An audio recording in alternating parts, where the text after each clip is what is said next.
Ang sarap talaga ng sinigang sa bayabas. Pink salmon, sinigang sa bayabas.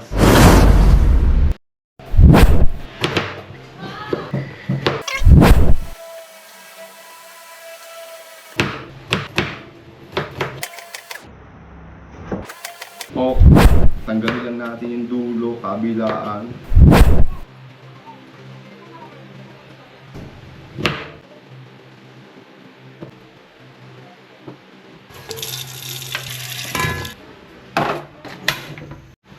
Sabay na natin to sa pagpapakulo.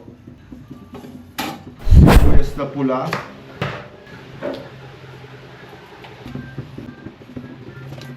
Lagyan nga pala natin ng sibuyas.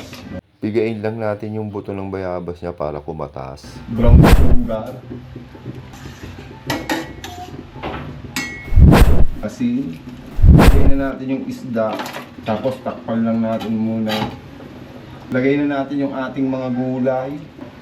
Kagaya ng talong, okra, tapos patola. Sabay-sabay na silang lahat. Yan.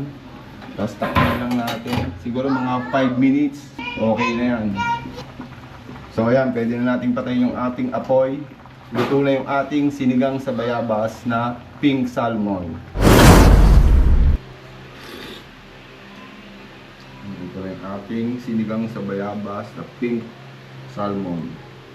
Tapos meron tayong sausawan ng bagoong.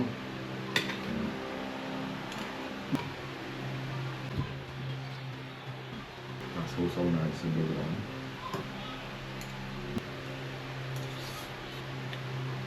Okra. Tingnan sa bagoong. O, kain kayo guys. Tapos eto naman yung ating patola. Oh. Champion!